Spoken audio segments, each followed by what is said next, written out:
What if the path to wisdom wasn't just about knowing what to admire, but also knowing what not to respect? Why do some behaviors, no matter how loud or charming, silently chip away at our inner peace? And have you ever wondered, what are the unseen dangers in admiring the wrong qualities?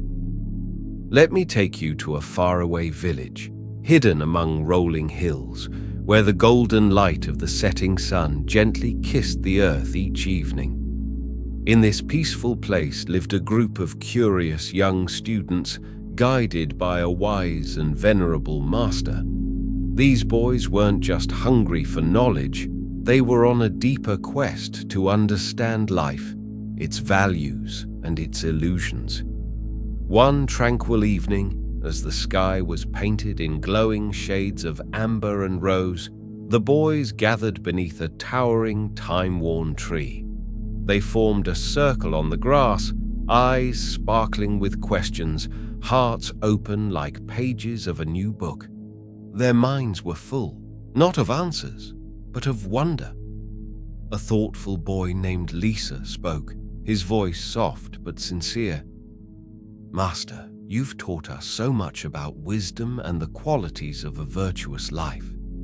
But can you help us understand what we shouldn't respect? What are the traits and actions we must be cautious of, the ones that don't deserve our admiration?" The master, calm and composed as always, gave a gentle nod. His gaze held the warmth of someone who had walked many roads. Then he spoke, his words measured and clear.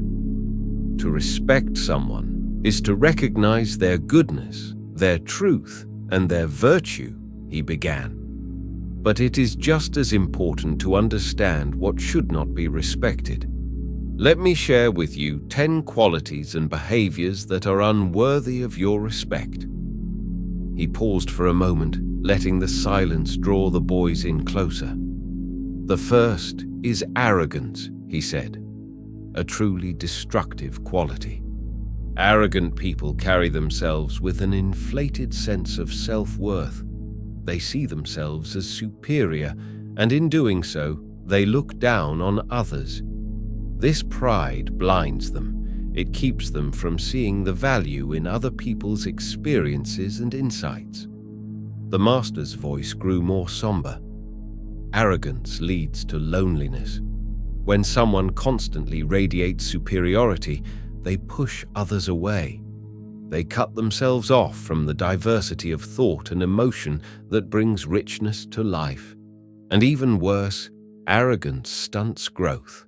When someone believes they already know everything, they stop listening, they stop learning, and without learning, there is no true wisdom. The students leaned in, their young faces intent. The master continued, "Now the second quality you must not respect is dishonesty. A person who is dishonest lacks integrity. They twist the truth to fit their own needs, and in doing so, they erode the very trust that holds relationships together." He looked slowly around the circle. When you can't trust someone, how can you rely on them? How can you believe their words? Honesty is the foundation of any relationship, between friends, families, even communities. Without it, the connection becomes fragile and shallow. He sighed gently. And dishonesty doesn't only break trust, it creates ripples across the whole community. Lies weaken the threads that bind society. Over time, dishonesty leads to disconnection, suspicion, and harm that is difficult to repair. The boys were quiet now, completely absorbed, and the master, patient as ever, prepared to reveal the next truth. As the breeze whispered through the leaves, the master paused, allowing the weight of these first lessons to settle in their minds. Then, with calm eyes and a steady tone, he continued to unveil the third quality. The students sat in reflective silence, letting the master's words about dishonesty sink in. The impact of untruths, he reminded them, reaches far beyond one person. It can infect an entire community. When dishonesty becomes common, the master continued gently, it creates a culture where deceit thrives. People no longer know who to trust. Misunderstandings multiply. Conflicts arise. Cooperation fades. He paused, letting the weight of that truth settle. Honesty, he said with calm conviction, is more than just telling the truth. It's a reflection of integrity. When your words and actions match, others feel safe in your presence. That kind of trust is the glue that holds relationships together between friends, families, even strangers. The boys nodded, absorbing each word like seeds planted in fertile soil. Dishonesty, the master emphasized again, is not just wrong, it's corrosive. It breaks down trust, and with it, the very fabric of human connection. That is why it must never be admired or respected. He allowed a breath of silence before moving on. Now, he said, the third quality that deserves no respect is selfishness. The group leaned in, curious to hear more. Selfishness, the master explained, is when a person consistently puts their own desires above everyone else's. This behavior may seem small at first, refusing to share, always needing to have the final say, or seeking personal gain with no regard for others. But over time, it chips away at the unity of a group, a family, a community. He looked around at each student. A selfish person thinks only of me, not we. Their choices cause disharmony, mistrust, and division. It's a dangerous path that leads away from kindness, away from connection. The boys listened closely as he continued. Even if someone appears successful or strong, if they are driven only by self-interest, they weaken the bonds that hold people together. In the long run, communities that tolerate selfishness will suffer because no one is looking out for each other. And without caring for one another, what kind of world are we building? He gave them a moment to think, then went on. To build a world of harmony and cooperation, we must reject selfishness. Instead, we should nurture generosity, understanding, and the willingness to consider the needs of others. A quiet breeze rustled the tree leaves above them as if nature itself agreed. And now, the master said, his tone growing more serious, let us turn to the fourth quality, one that absolutely must not be respected under any circumstance: cruelty.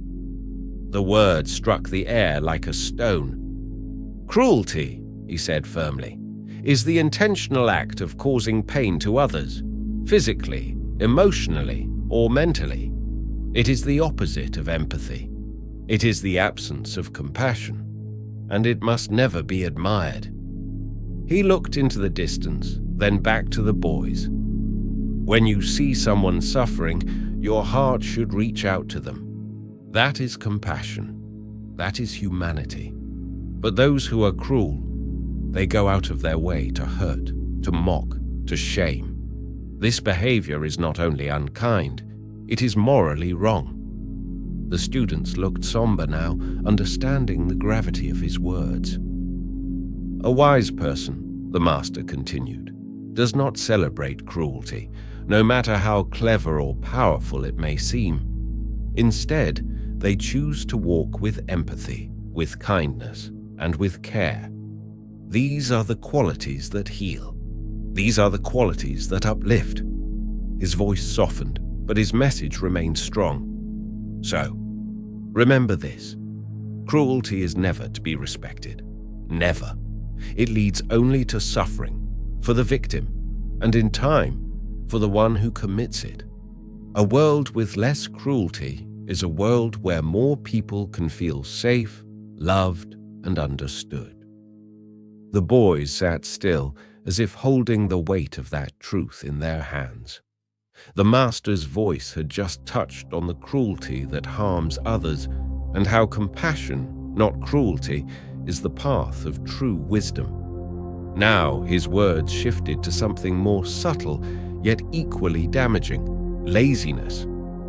"Let us now speak of the fifth quality that does not deserve respect," he began. "It is laziness, a quiet, often unnoticed force that can gradually erode potential and weaken the foundation of any society." The students looked thoughtful. Laziness, after all, didn't seem as harsh as cruelty or dishonesty. But the master's tone was serious. "When we speak of laziness," he explained, "we're not referring to the occasional moment of rest or the need for relaxation after hard work. Rest is necessary. But laziness is different. It's a persistent habit, a reluctance to engage with life, a refusal to rise to one's responsibilities." He looked out over the hills, then turned back to his students. "Laziness is the consistent avoidance of effort, of purpose. It's when a person neglects their gifts, choosing comfort over contribution. And in doing so, they miss the opportunity to grow, to serve others, and to add value to the world around them."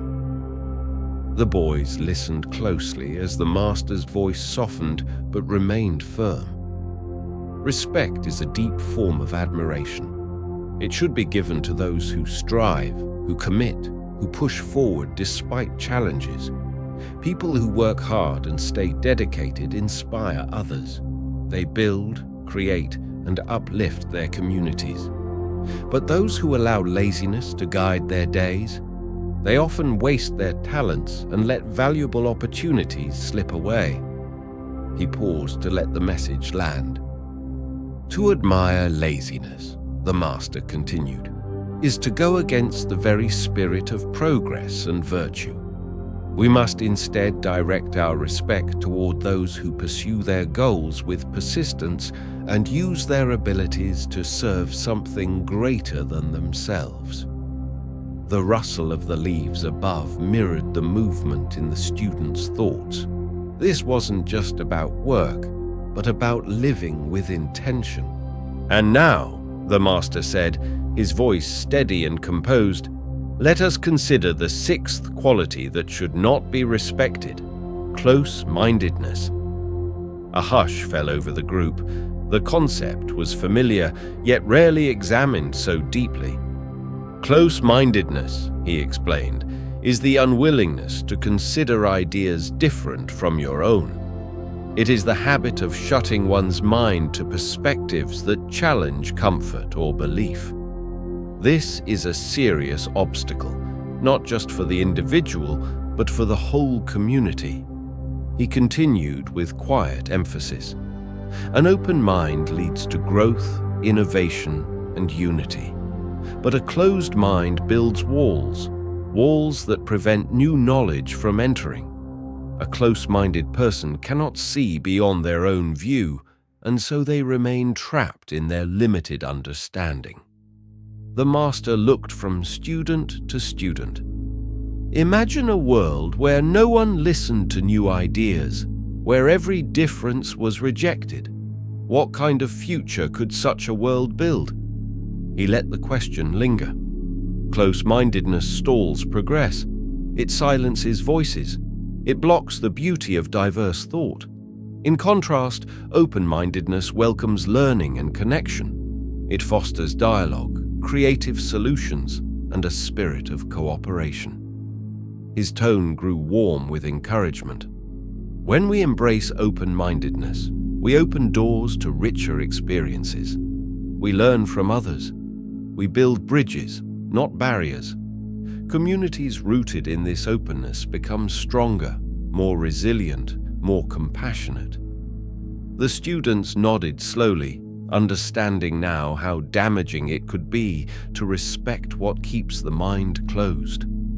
The master had just spoken of the dangers of a closed mind. the way it blocks growth and silences the wisdom that flows from open hearts and diverse perspectives. Now he turned his attention to another shadow within the human spirit: envy. "My dear students," the master said, "the seventh quality you must not respect is envy. It is a hidden force that poisons the soul quietly, yet deeply." He looked gently at the boys, as if searching their young faces for signs of understanding. "Envy," he continued, "is that bitter feeling that creeps in when we see someone else's success, possessions, or advantages, and feel a sense of discontent instead of joy. It often grows from comparison, when you look at what others have and convince yourself that you're lacking." The boys shifted slightly, some recalling moments they had felt the sting of jealousy. "Envy is dangerous," the master said. "It doesn't just rob you of peace. It clouds your heart with resentment, and in doing so, it blocks you from seeing your own blessings. It eats away at your confidence, whispers lies about your worth, and replaces motivation with self-doubt." He raised his hand slightly for emphasis. "When envy festers, it can damage your relationships. It may lead you to act unkindly or pull away from those you once supported. Instead of celebrating others, you begin to resent them, and that resentment becomes a wall, keeping out connection, compassion, and joy." The master spoke slowly now, every word deliberate. "But here's the truth. Another person's success does not diminish your own. Life is not a competition for light. We all shine in different seasons, in different ways, and by choosing to celebrate others rather than envy them, you keep your heart open and your spirit free." The students were quiet, but their eyes were wide with understanding. To respect envy, the master concluded, would be to allow that bitterness to rule your life. Instead, make a conscious effort to release it. Focus on your journey, set your own goals, applaud others with sincerity, and draw inspiration, not frustration, from their achievements. He smiled softly, as if seeing each boy one step closer to wisdom. "By avoiding envy," he said, "you make room for personal growth, joy, and stronger connections. You build a life rooted not in comparison, but in purpose." As the sun dipped below the horizon and the first stars appeared above the hills, the master's final words for the evening settled gently into the hearts of his students. They stood slowly, bowing in gratitude. With lighter hearts and clearer minds, they walked back to the village, their steps more mindful, their eyes more open. The lessons they had learned were no longer just words. They had become seeds planted deep within, ready to grow. In the days that followed, each student began to embody the wisdom they had received. They steered clear of arrogance, dishonesty, selfishness, cruelty, laziness, close-mindedness, and envy. And in doing so, they opened themselves to something far greater, a life shaped by virtue, guided by compassion, and awakened by truth. The master's teachings did not end that evening. They lived on in the hearts and actions of the students, echoing softly with each choice they made. Each moment they chose kindness over judgment, growth over resentment. If you found this story inspiring, we invite you to walk this path with us. Click the like button to show your support. Share this video with someone who could use a little wisdom today. And subscribe to our channel, Buddhism Seeds, for more stories of tranquility, insight, and everyday enlightenment. Your presence here means the world. Let's continue this journey together.